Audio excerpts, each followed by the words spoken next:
ഈ വീണ ജോർജിന് മൈക്കിന്റെ ഫ്രണ്ടിൽ മാത്രമേ ഡയലോഗ് അടിക്കാൻ അറിയത്തുള്ളൂ. ഇവർ ആ ഡയലോഗേ അടിക്കത്തുള്ളൂ. ഇവർ എന്താ ചെയ്യുന്നത്? ഒരു നാണയത്തിന് രണ്ട് വശമുണ്ട്. അത് ശരിയും തെറ്റുണ്ട്. അപ്പോൾ തെറ്റ് മാത്രം കാണിക്കുമ്പോൾ എന്താണ് അവർ ചെയ്ത ശരി എന്താണെന്ന് ചേട്ടൻ പറ.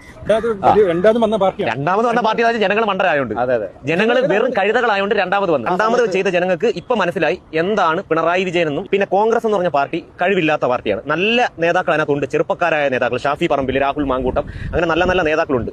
ഈ കോൺഗ്രസിൽ ഒരുപാട് മുതിർന്ന നേതാക്കളുണ്ട്, വളരെ മോശമായിട്ടുള്ള. അതേ കണക്ക് തന്നെയാണ് കമ്മ്യൂണിസ്റ്റിൽ മുതിർന്ന നേതാക്കൾ, പടുകളവന്മാർ, 70 വയസ്സ് 65-70 വയസ്സുള്ള പടുകളവന്മാർ നിലവിൽ കമ്മ്യൂണിസ്റ്റിലുണ്ട്. ഇവരെയൊക്കെ എടുത്തു കളഞ്ഞു കഴിഞ്ഞാൽ കമ്മ്യൂണിസ്റ്റ് ആണ് ഏറ്റവും നല്ല ഭരണമെന്ന് ഞങ്ങൾ പറയത്തുള്ളൂ. 2026 അടുത്ത തുടർഭരണം വരുമോ ഇല്ലയോ? തുടർഭരണം വരത്തില്ല, പിണറായി വരത്തില്ല, CPM എന്ന പാർട്ടി വരത്തില്ല. പിണറായി വിജയൻ എന്താണ് ചെയ്തത് ചേട്ടൻ പറ. ചേട്ടൻ ഇത്ര ചോദ്യം ചോദിച്ചോ. അതാണോ ചേട്ടാ ചെയ്യേണ്ടത്? എന്താണ് അവർ ചെയ്തത്? എന്തായാലും BJP വരത്തില്ല. ഞങ്ങളുടെ അഭിപ്രായം പറയുവാണെങ്കിൽ ഈ കിളവന്മാരെല്ലാം എടുത്ത് കളയണം, എങ്കിലേ കോൺഗ്രസ് ഗുണം പിടിക്കും.